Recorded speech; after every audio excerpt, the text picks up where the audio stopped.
disparate mid-sized objects, a tentative manifesto.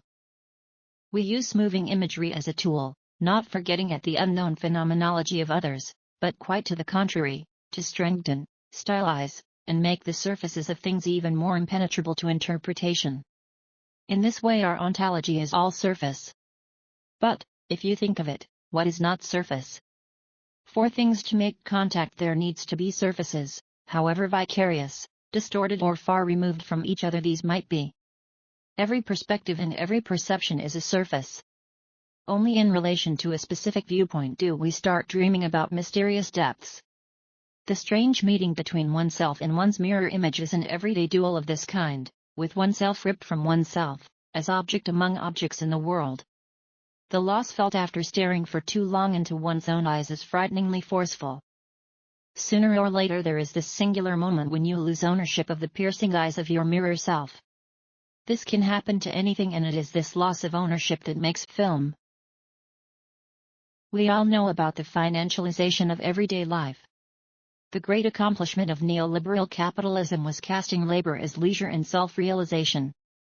Work is work, playing Candy Crush is work, individual dreaming and private thought is work.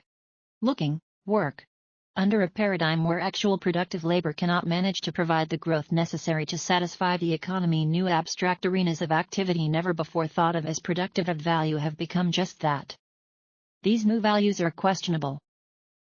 At a cultural level we have detached our consciousness from the cosmos and banished it to the barren realm of individualism. Time, in contrast to consciousness however, have an eminently important role to play. Time is understood as an aspect of the cosmos, as the tidal force making change possible. So it seems that consciousness is viewed as transcendental and time as immanent. Why is this?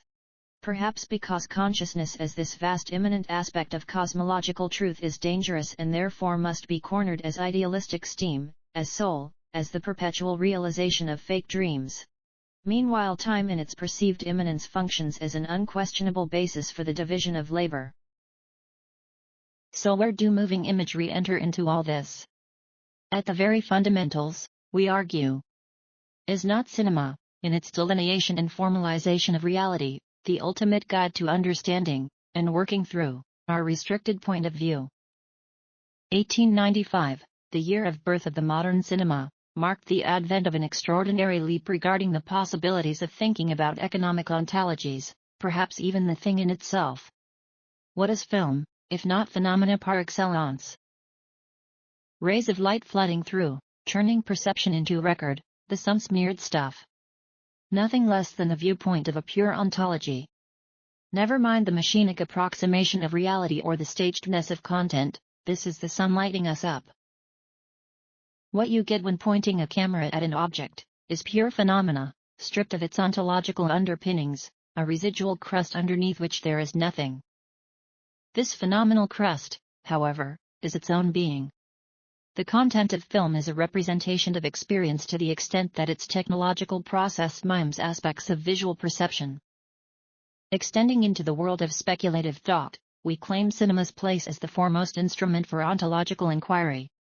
In the unveiling of conversion points between what is perceived as culture and nature, the project aims at disclosing what can be deciphered as thresholds to immanence. In a feat of ontological observation we offer a subjective rehabilitation through a pan-experiential conception of filmmaking, objects and immanence. Drawing on Debord's theory of derive, we let ourselves be drawn in by those peculiar ambiances in our environment that seem to resonate on a level outside our cognitive grasp. We take strolls, we move through our surroundings and we let our bodies gravitate towards the avenues of possibilities given in each instant of the filmmaking process. Whereas Debord speaks of psychogeographical effects, we are less interested in the epistemological aspects of sociological inquiry and focus more directly on a bottom-up examination, starting beyond the scope of social knowledge, unveiling the reverberations of the very foundations of reality itself.